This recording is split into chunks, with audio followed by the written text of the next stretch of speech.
Assalamualaikum warahmatullahi wabarakatuh.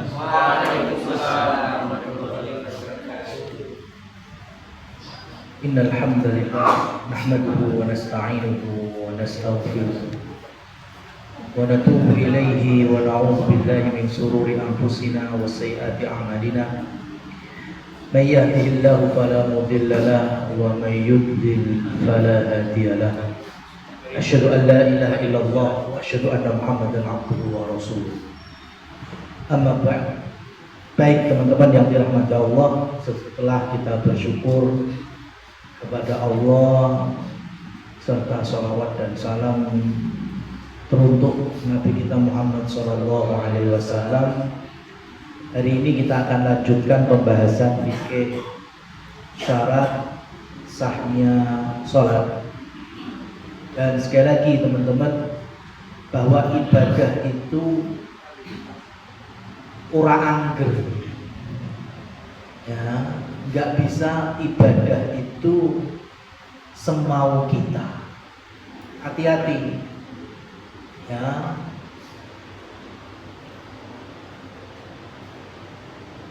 Iblis ataupun setan dari kalangan jin, begitu pula setan dari kalangan manusia, itu membuat pintu-pintu jatuhnya anak cucu Nabi Adam di dalam kemaksiatan itu tidak harus perkara-perkara yang sifatnya negatif. Dalam arti negatif secara nalar manusia, umpamanya bohong, menfitnah, mendolimi satu sama lain, bahkan sampai membunuh, sombong, ya, nggak harus seperti itu. Terkadang setan dengan komandannya yaitu iblis menjatuhkan anak cucu Adam dengan apa? Dengan ibadah tapi tidak sesuai tuntunan.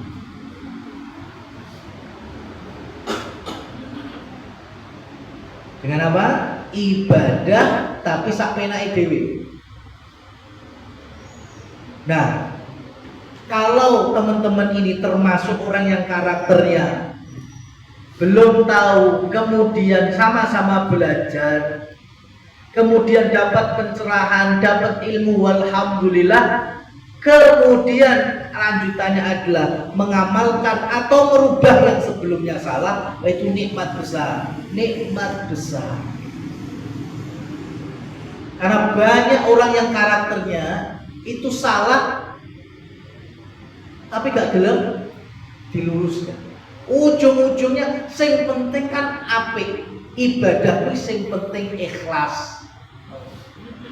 Hati-hati. Ikhlas itu penting, tapi bukan satu-satunya dalam masalah ibadah. Ya.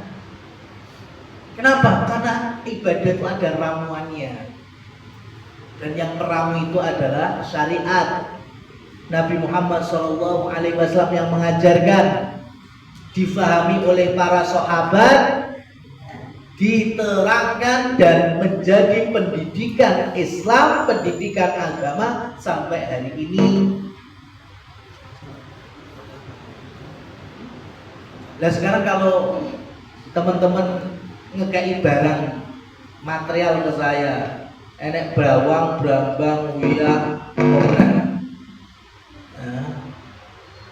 kemudian ada beras atau ada nasi, perintahnya bikinlah sego goreng. Padahal saya nggak bisa masak sego goreng.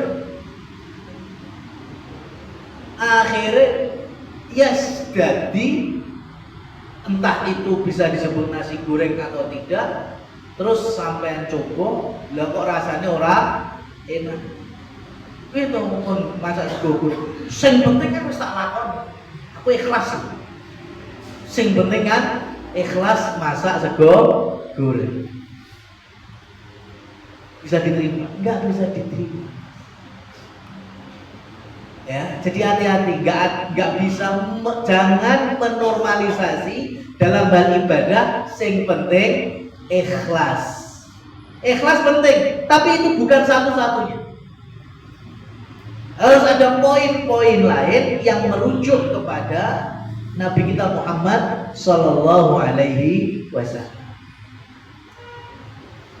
Karena banyak orang yang berlandaskan hanya sebatas ikhlas dan apik.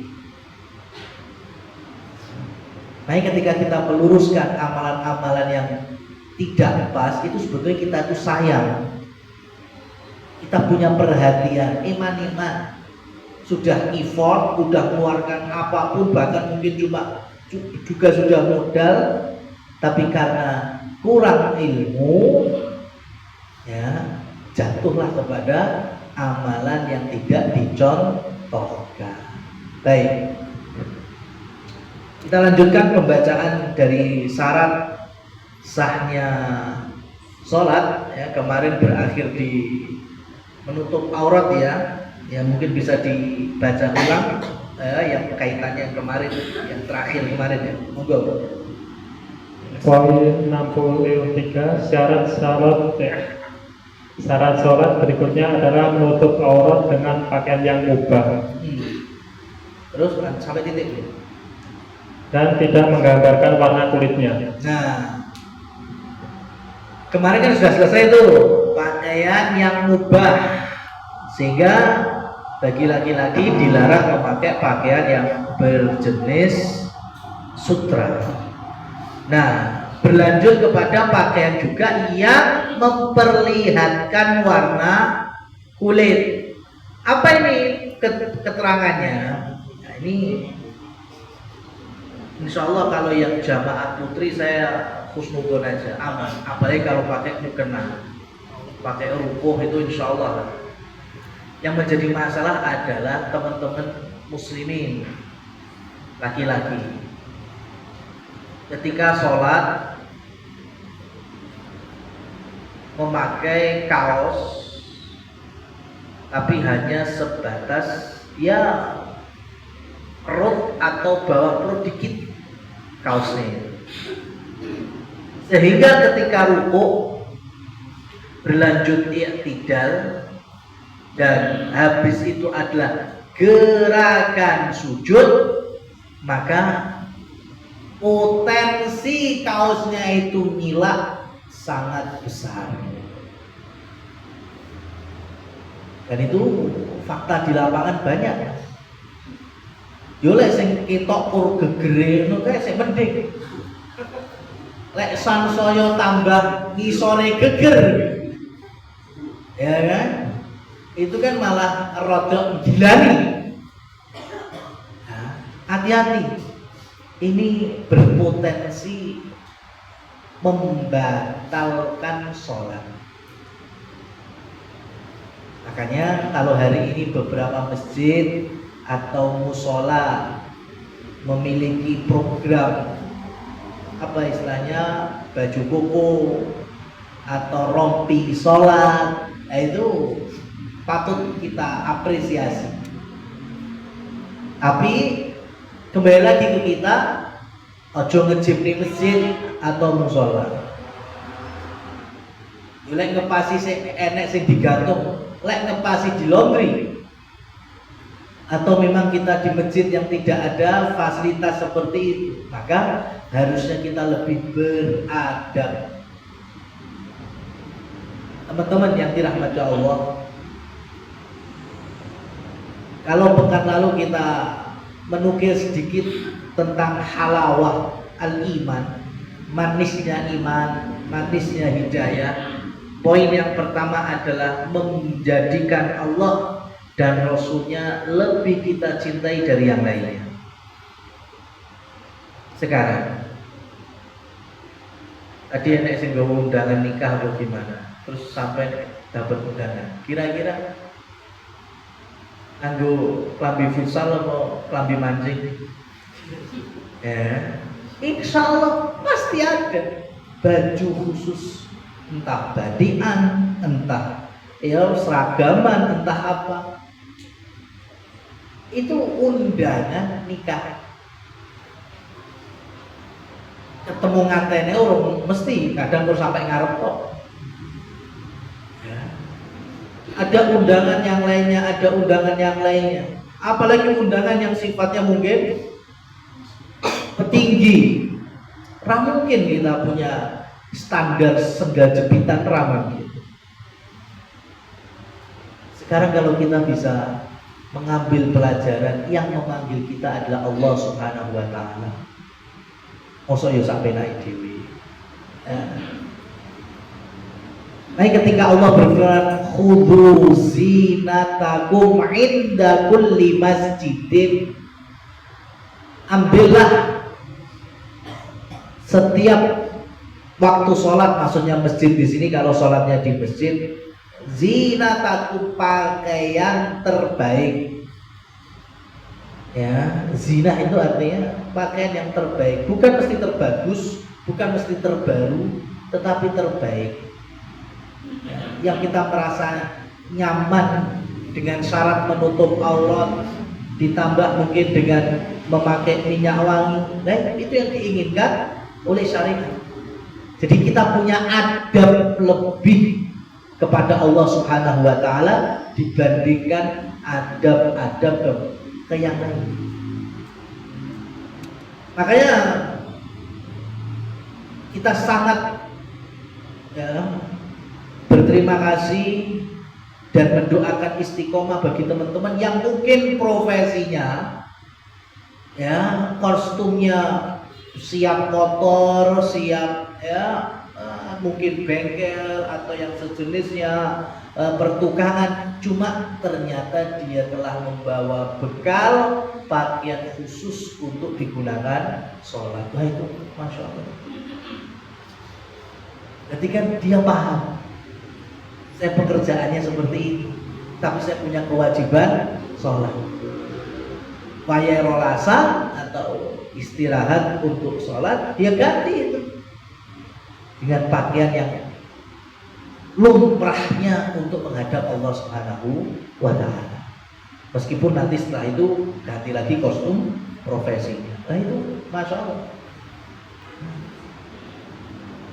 Itu yang terakhir dari pembahasan kita, syarat sahnya menutup aurat. Hati-hati tadi, selain masalah sutra bagi laki-laki juga jangan sampai kita berpakaian yang berpotensi membuka aurat.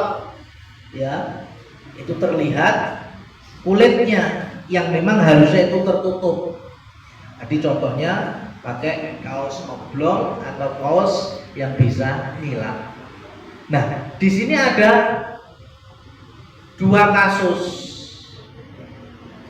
Kasus yang pertama, teman-teman yang dia sadar. Jadi ketika sujud atau duduk di antara dua sujud kan ngilah itu.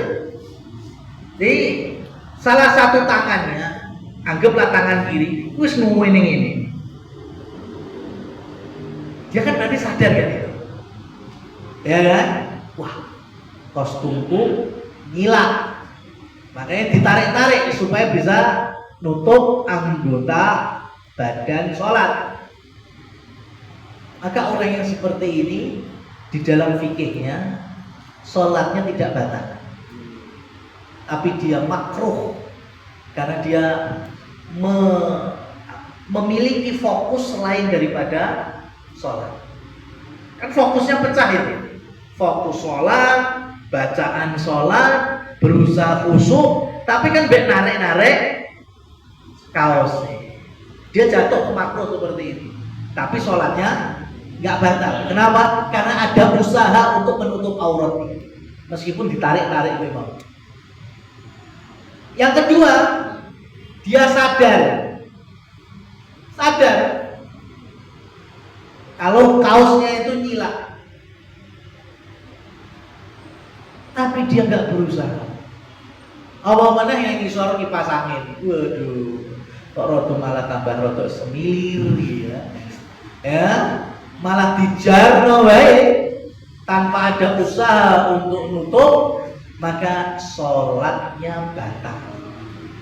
Kenapa? Karena syarat sahnya tidak dia penuhi, yaitu menutup aurat.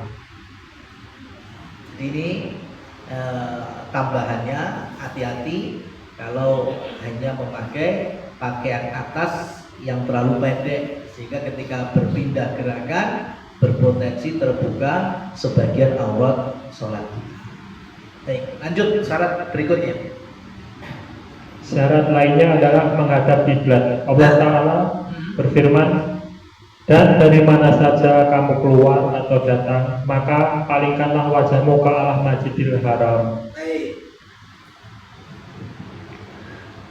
Teman-teman yang dirahmati Allah, ada kaidah ini. Likulli syai'in raqsun wa raqsul jihadil qiblah. Likulli syai'in raqsun, segala perkara itu mesti punya pemimpinnya, pasti punya senternya, komandannya, suhunya, itu pasti punya. Segala perkara. Ya, jangankan perkara yang baik, perkara yang buruk aja mesti ada senternya. Waroksul jihadil qiblah, adapun senternya arah ialah kiblat. Arah itu bahasa kita mata angin, lor, kidul, wetan, kulon, tenggara, barat daya, barat laut, ya apapun itu, ya senternya arah apa? Kiblat. Ya, jadi kiblat itu jangankan dalam masalah sholat, masalah yang lainnya itu punya apa istilahnya? Punya dia punya porsi. Jadi komandannya arah mata angin siapa? Yo kiblat. Sehingga ibadah-ibadah kita yang di luar ibadah wajib sholat untuk memuliakan kiblat itu banyak sekali yang disunnahkan menghadap kiblat meskipun nggak sampai wajib. Ya, jadi dipastikan yang wajib bahkan menjadi syarat sahnya kalau nggak menghadap, ya dalam kondisi normal tidak bakal sah, itu cuma sholat. Tapi di luar sholat banyak sekali amal-amalan yang disunnahkan, nggak sampai wajib, disunnahkan untuk menghadap kiblat. Sebagai bentuk apa? Yang pertama memuliakan kiblat Ka'bah, yang kedua sebagai bentuk adab kita. Ya. Contohnya apa? Ya, contohnya sekarang kalau berwudu, ya juga kalau tempat wudunya kita bisa menghadap kiblat, berwudunya. Ini kan anjuran aja. Kalau ternyata keran-kerannya nggak ngadep kiblat, ya sudah. Sampean pengen berusaha ngadep kiblat mungkin dengan pakai gayung, baru kemudian arahnya ngadep kulon, itu tambah bagus. Nah, jujur nih mayit di mana makam kuburan dimiringkan kemana? Kiblat. Baca Quran, doa, zikir, sunnahnya, adabnya juga menghadap kiblat.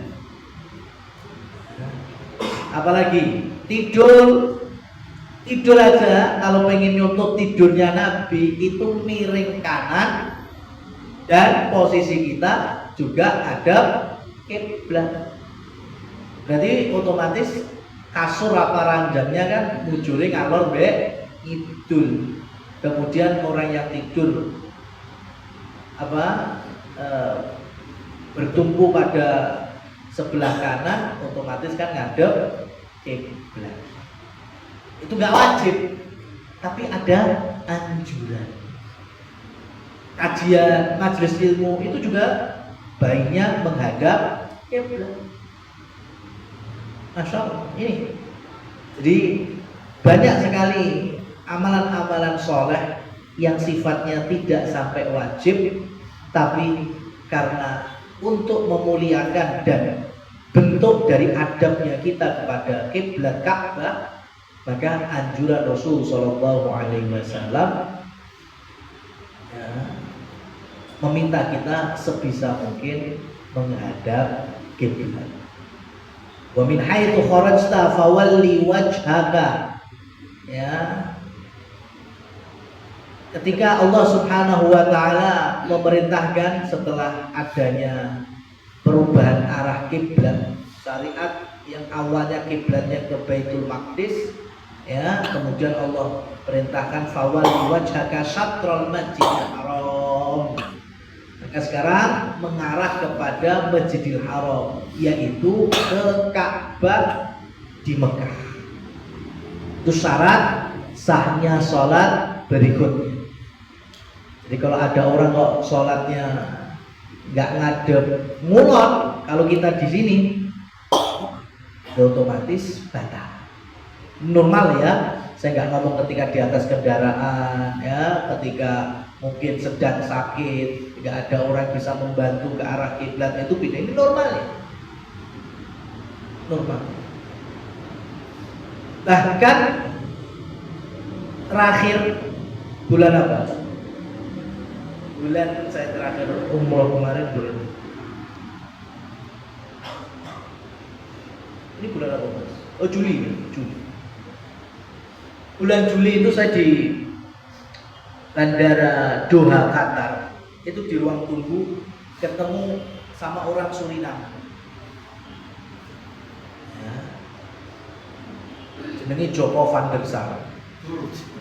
Keren loh. Ya. Kenapa? Karena Suriname kan nasabnya wong Jawa, jenenge Joko. Karena memang baik. Itu dulunya kekuasaannya Belanda, jadi namanya enak-enak londo-londo. Makanya ketika ngobrol bahasa Jawa itu, di antara yang saya tanyakan, sekarang kiblat Suriname gimana? Bulan Juli kemarin saya mau tanyakan. Ternyata jawabannya, ya Muslimin di Suriname itu masih ada dua kubu. Sing masjid ngadep ngulon sama sing masjid ngadep ngetan. Ya. Karena di Suriname dulu itu masjidnya 100% ngadep ngulon. Padahal posisi peta denahnya itu Suriname itu ngetan.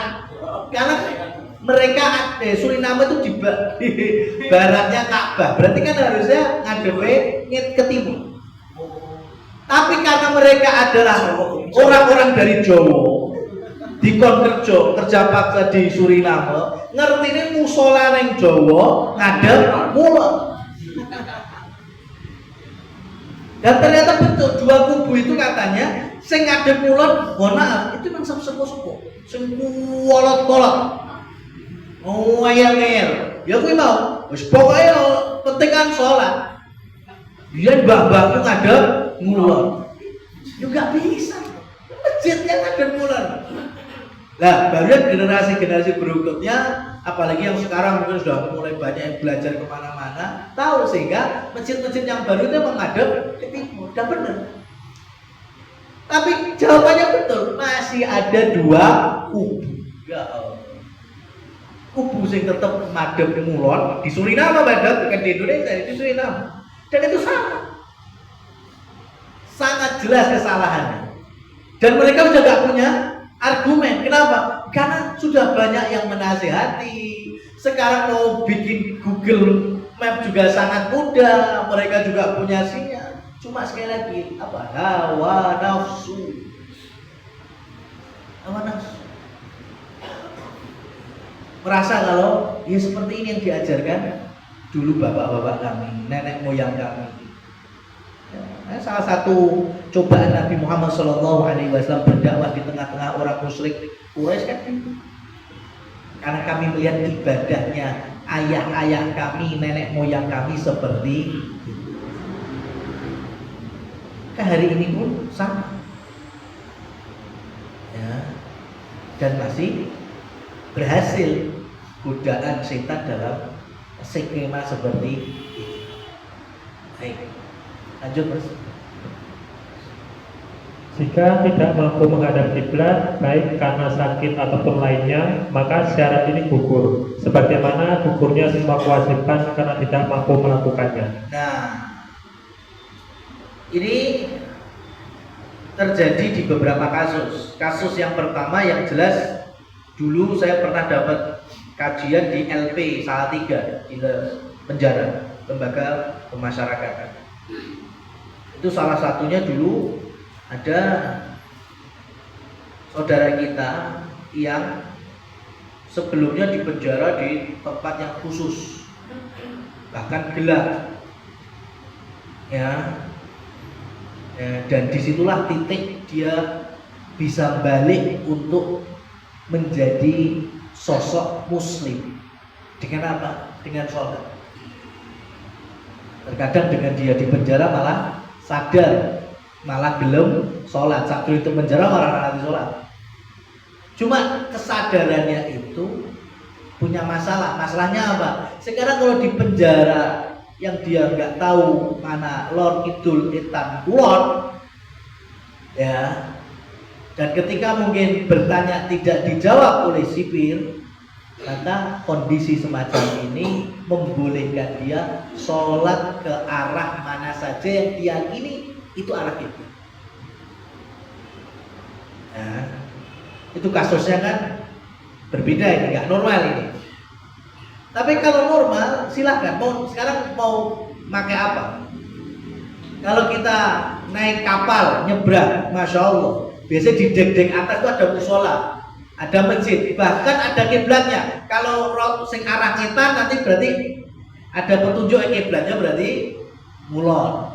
Kalau lagi ke arah barat sudah kita searah dengan kiblat. Seperti itu sudah dimudahkan. Pesawat juga sama.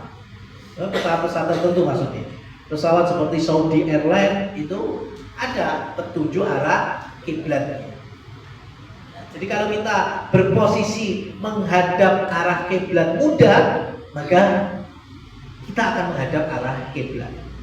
Tapi kalau ternyata kita susah untuk memposisikan seperti itu, maka baru kita memakai udur kemana saja.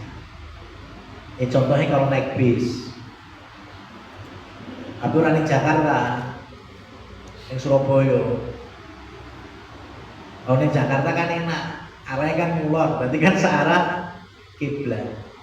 Tapi kalau ke Surabaya, arah ngadep ngulon, kayak supir ngering, no, jempale. Ya seperti itu. Ini kalau kasusnya, kalau pengen sholat sunnah, misalnya. Karena kalau sholat wajib itu sebisa mungkin di darat, sebisa mungkin dalam posisi normal, senormal-normalnya. Yus neng ngisor, ngadep kiblat, ngadep, itu. Makanya kalau cuma Solo Surabaya, itu kan sangat bisa bertumpah dengan 2 waktu sholat, sehingga nanti bisa dijamak. Entah dijamak duluan di Solo, jamak takdim, atau sekalian dijamak setelah tiba di Surabaya, itu jamak takhir, duhur asar bisa, atau malam maghrib isya bisa. Maka tidak ada keperluan kita sholat di atas kendaraan, sholat wajib. Beda dengan sholat sunnah. Kalau sholat sunnah silakan, mau di bis, di kereta, silakan, tidak masalah. Ya. Sependek apapun rute kita dibolehkan sholat sunnah di atas kendaraan sambil duduk atau tidak berdiri. Ya, tapi kalau sholat perjalanan yang memakan waktu sampai lebih dari 2 waktu sholat, bahkan 3 waktu, 4 waktu atau 5 waktu, lah itu baru kita sholat dalam kondisi ya seperti itu tadi.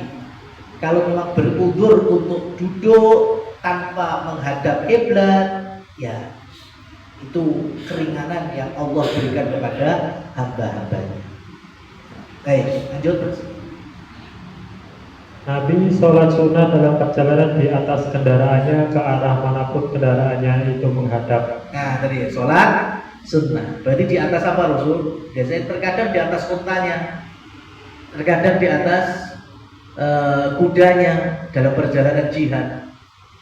Nah pertanyaannya, neng dhuwur vario sampean nanti sholat sunnah pun, nah itu sesekali mas dirasakan.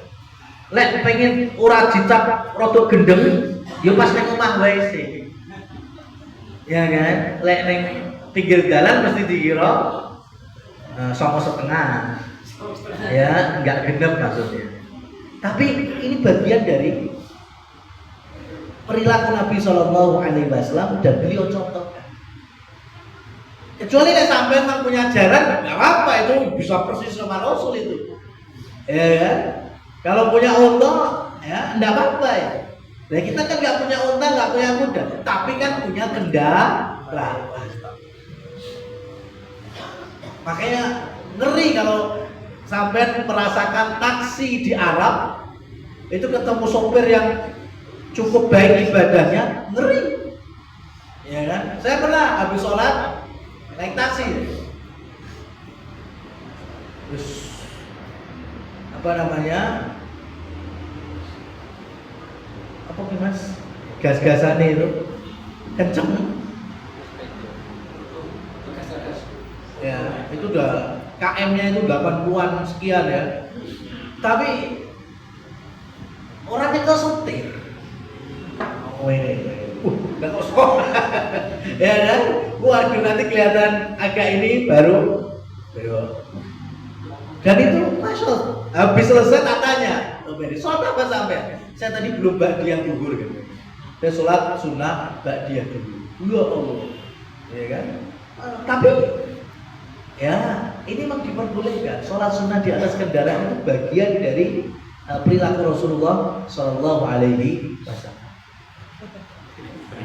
Jadi tidak apa-apa sampai kalau pengen nyoba, ya di garasi rumah, di standar madem kulon sholat gitu. Nggak apa-apa, sholat witir kan, satu rakaat, nggak apa-apa. Ya. Itu pertama, antum menjalankan contoh dari Rasul sholat di atas kendaraan. Yang kedua, anak saya mau tanya, apakah bagian dari tempat tinggal sampean sudah pernah disolati? Tidak kan? Ramu gitu. Padahal sunnahnya rumah itu kalau bisa di tempat-tempat yang bukan toilet ya, itu pernah merasakan sholat atau rukuk sujud kita kepada Allah Subhanahu wa Ta'ala.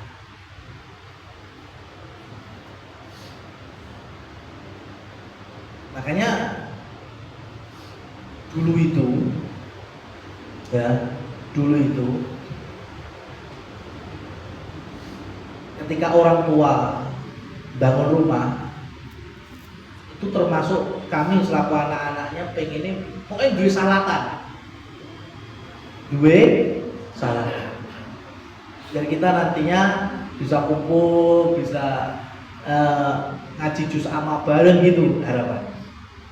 Nah kemudian terjadi itu, bapak kami, ibu kami akhirnya membuatkan salatan ya, dan berfungsi. Nah terus kan anaknya saya gede-gede, bahkan seperti saya udah berkeluarga, adik-adik saya udah berkeluarga, ya kan, malah ya sudah.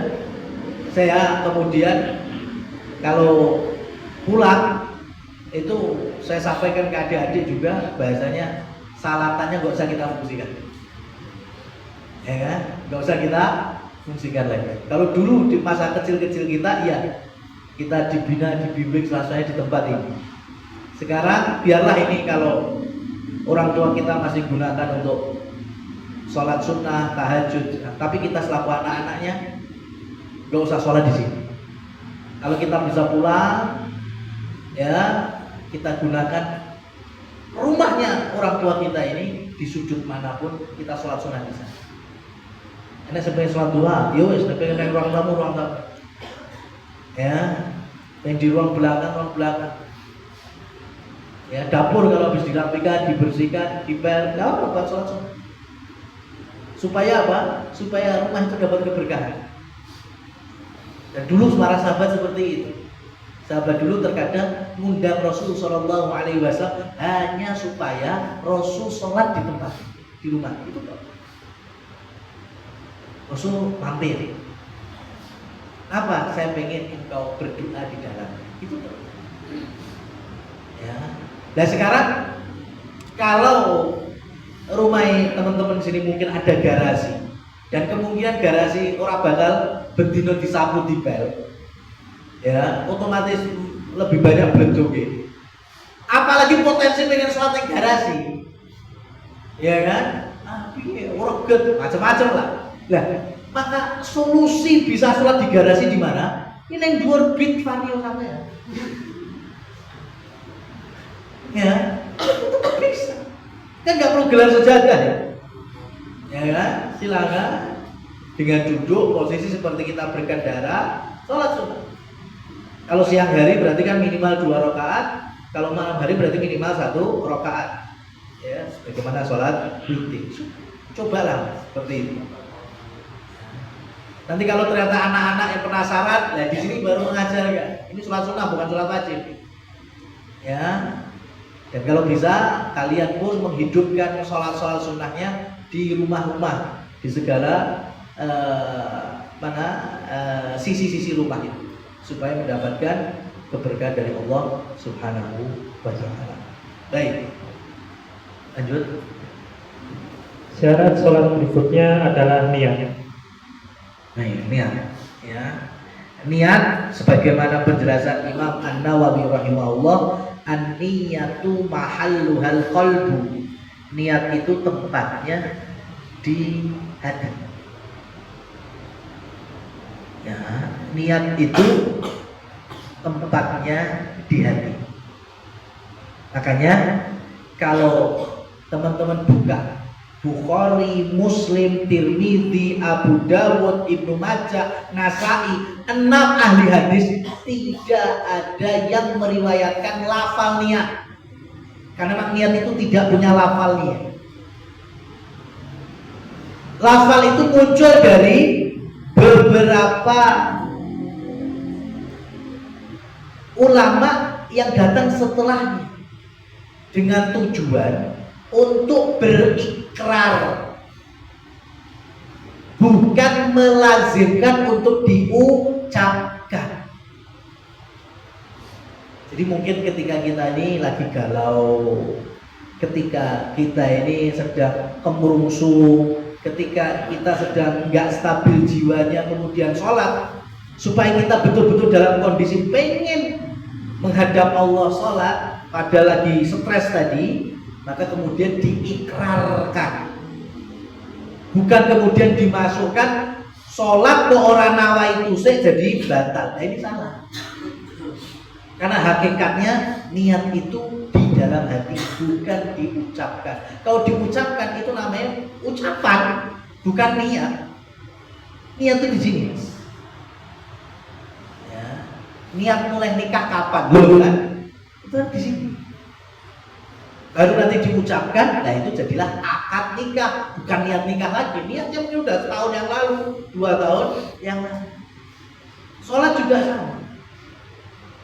Ya, jadi jangan sampai diyakini pelafalan niat itu bagian dari syarat sahnya sholat, bukan. Itu malah bahaya itu. Jadi kita telah membuat aturan yang Rasul Shallallahu Alaihi Wasallam sampai generasi perawi hadis tidak pernah mengenalnya. Ini cukup di hati.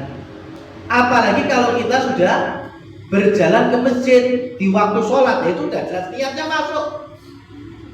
Karena niat itu bersanding dengan perbuatan. Ya, ngambil wudhu, merungu adzan zuhur, kemudian melakukan masjid. Niatnya ngapain? Itu jelas sholat zuhur.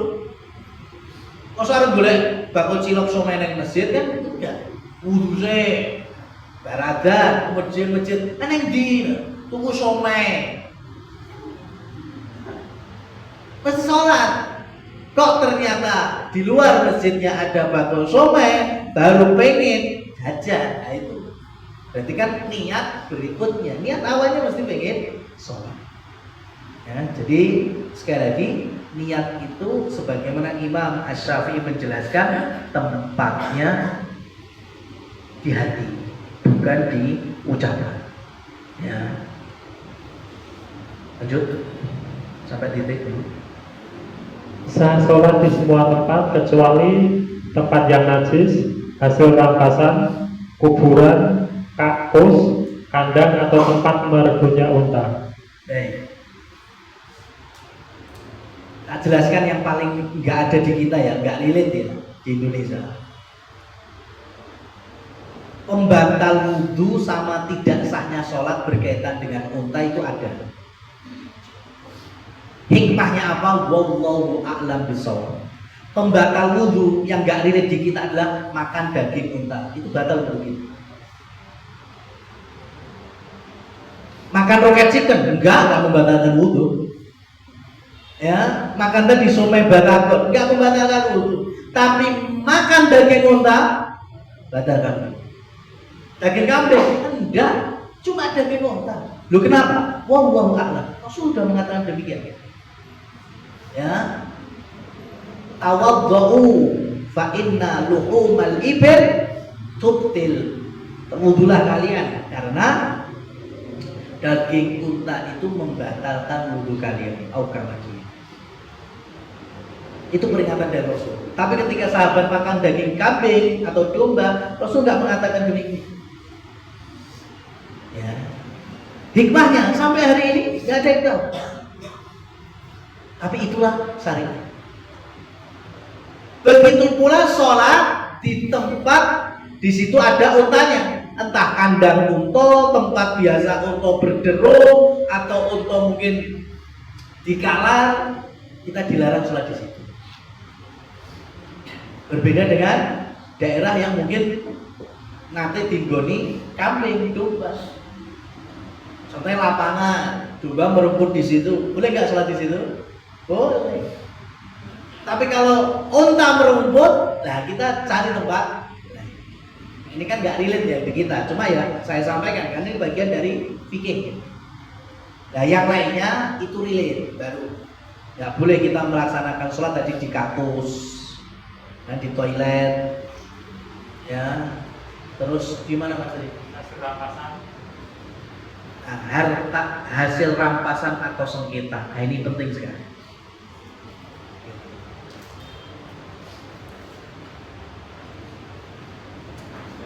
Saya pernah diundang ngisi di masjid yang nggak jadi-jadi sampai hari ini, yang Silwedari. Oh. Saya pernah ngisi. Ketika waktu Isya, saya suruh ngimami, saya bilang saya nggak bisa. Saya tak sholat di luar. Nah kenapa Pak Ustaz? Mohon maaf, saya harus sampaikan ini. Beritanya ini masih sengketa antara Pemkot dengan keraton. Kan beritanya saat ini kayak gitu loh. Makanya tidak sah sholat di tempat tanah sengketa. Saya mohon izin, saya sholat di luar. Sebenarnya kan ada masjid kecil yang di seberangnya itu, saya sholat di situ. Ya, jadi ini pembicaraannya jikalau sampean tahu kalau itu musola masjid dari atau masih tanah sengketa. Tapi kalau sampean nggak tahu ya sah-sah saja. Nggak tahu kan, nggak tahu. Tapi kalau tahu jangan sholat di sana. Ada nggak kira-kira masjid musola tanah sengketa? Jelas masih ada, sampai hari ini masih ada. Ya. Selagi kita tahu itu tanah sengketa, jangan sholat di sana. Karena itu tidak membuat sah, sholat kita sah, bahkan batal. Kenapa? Ini supaya tahu bahwa aslinya masjid itu dibangun di tanah wakaf. Makanya kalau sampean sudah menjadi orang tua, bahkan sudah mewakafkan untuk musola masjid sekecil apapun, tolong sampaikan ke anak-anak. Sampaikan ke saudara-saudara. Gak usah gengsi-gengsian. Gak usah pakai tadi, saya pengen ikhlas gak ono sing ruh. Ya, jangan. Ini kaitannya lek sampean sudah gak punya umur. Kalau itu belum menjadi sertifikat wakaf, ya, wah itu kalau pengalaman saya Mas Subarjo aja muncul 5 masjid, ya, itu eker-ekeran ahli waris sama masyarakat. Ya, kenapa? Karena masyarakat tahunya ini sudah diwakafkan, tapi ternyata nggak ada sertifikatnya dan belum diurus. Anak-anak tahunya sebagai ahli waris, ini tanahnya milik orang tua kami dan bukan wakaf, berarti kan ini warisan. Yo lek ketemu anak sing dunung, ya wis lah. Oh kayak gitu niat orang tua kami, ya sudah saya selesaikan, saya jadikan sertifikat wakaf sebagai jariah orang tua. Yo lek ketemu anak sing koyo ngono. Tapi lek enek modele Namrud mbek Fir'aun anake. Ya kan? Itu terjadi, Mas, terjadi. Fakta seperti itu. Ya, Masya Allah. Pak, ya kalau sampai yang ratusan meter di sisi anu mungkin ya. Saya pernah mengalami yang swidak meter persegi lah. Swidak meter persegi. Yo sing dieker-eker mbek ahli waris. Padahal itu musolanya hidup. Itu kalau iso lego kan diikhlasne kan ning kuburan padan lho ngene. Tapi hari makanya ya Allah. Makanya saya ingatkan yang saya nasihat Mas Wong, ingat saya. Dulu makanya dosen saya pesannya gini kepada kami yang bakal pasti mengajar gitu kan, dicetak untuk menjadi guru. Awakmu kabeh nganggo basa Jawa ya. Awakmu kabeh lek pengen sok anak-anakmu, murid-muridmu didikane kaya kewan. Makanya sering-seringlah ajak mereka neng mall sama tempat-tempat hiburan sing enak-enak tok. Rasa nate bocah neng pasar sing blenyek-blenyek, ya, kampung-kampung nelayan yang di situ ada fakir miskin, jenguk temennya atau tetangga yang sakit, rasa bocah. Ajaklah ke mall terus, tempat-tempat hiburan pokoknya sing nyaman, enak, megah, mewah, ngono terus. Itu nasihat dosen dulu, sering tahun-tahun 2010 itu. Tapi hari ini lebih terasa. Kenapa? Ya ini kalau bicara ilmu otaknya ya, karena otak itu kan menyimpan memori, cara HP storage. Jadi kalau bahasa Qurannya ada ayat nasiyatin kadzibatin khoti'ah.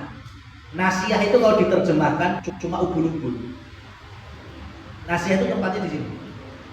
Otak depan itu yang merespon. Makanya kalau ini tidak ada bimbingan agama, maka dia responnya mesti elek-elek tadi ya. Nah, apa kadzibatin khoti'ah, ngapusi, dosa, maksiat gitu aja. Nah, kalau responnya itu sesuatu yang isinya cuma enak, nyaman, mewah, ya, pokoknya gak ada rekoso nih, maka akhirnya storage yang di otak belakang isinya itu kok.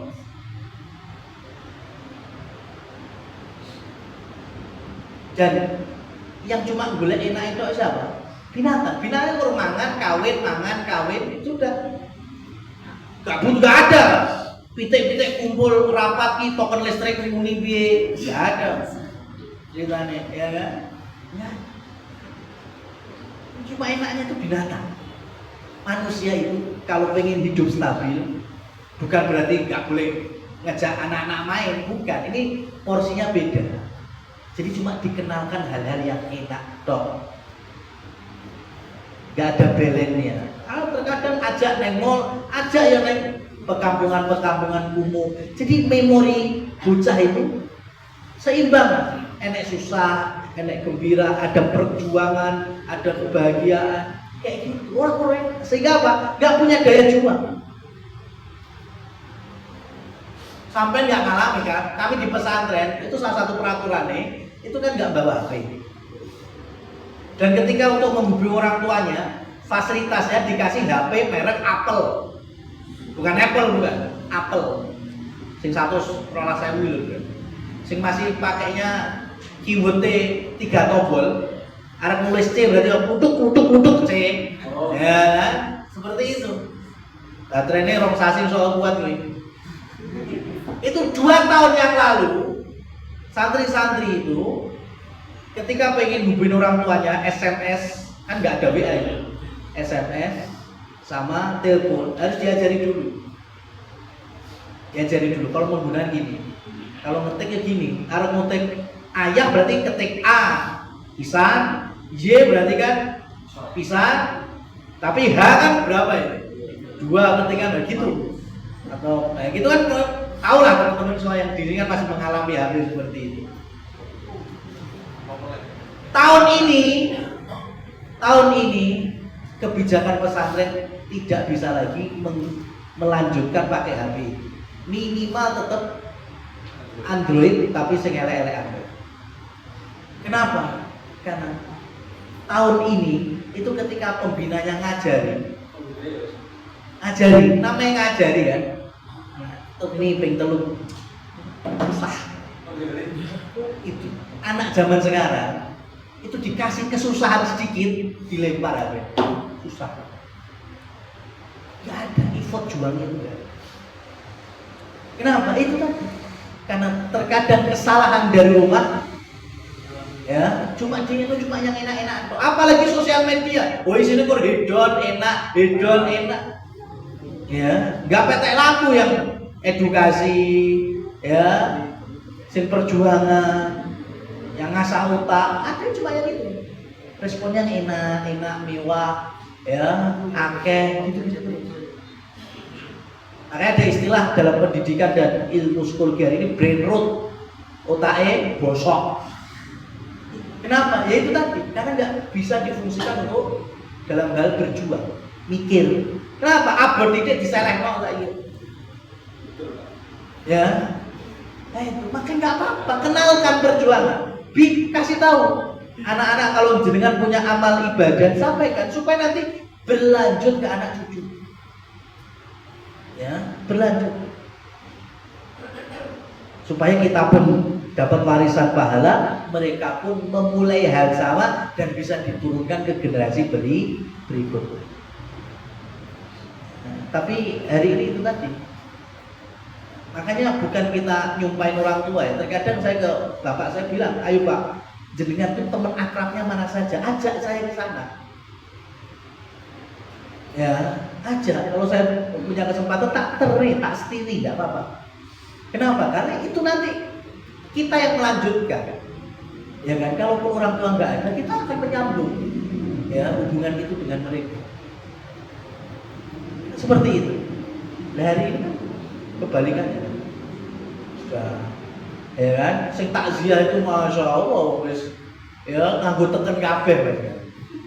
Jadi generasi berikutnya mana ini lek ora dikenali malah sok antar anak ya atau putus serah kenal ya gitu, atau masih ada nasab atau hubungan. Itu tadi. Jadi poinnya di tempat sengketa itu jangan. Yang saya tahu, wallahu a'lam, tapi setahu saya masih sengketa juga antara Mkot dengan Keraton juga Mbak salah, itu yang di Etan pom bensin Kentingan arah yang ke RSJ, itu di barat jalan yang gandengannya ada TK, itu masih ada masjid tanah sengketa ya. Enggak, sebelum Gapuro WNS Ketan ya kan, itu kan sebelum Gapuro yang arah nanti akan Jurung Bonbin Solo Zoo, itu kan ada jalan Ngiwo kan ya kan sebelahnya pom bensin kan, Ngiwo jalan nanti di situ kan searah dengan RSC itu, nanti sebelah kiri ada masjidnya ada TK-nya ya, gandeng bangunan masjid ada TK-nya. Nah itu saya sarankan untuk tidak sholat di sana karena itu masih tanah sengketa. Nah, tapi kalau sampai nggak tahu, cuma pengen sholat aja, sah betul. Tapi kalau tahu, maka hindari tempat-tempat yang membatalkan sholat kita. Wallahu a'lam bishawab. Kita cukupkan sampai di poin ini. Ya, insya Allah bisa kita lanjutkan di sesi berikutnya. Tutup langsung aja, nggak ada pertanyaan, udah jam 9. Saya ada ujian juga. Dari kami, bila itu hidayah. Wassalamualaikum warahmatullahi wabarakatuh.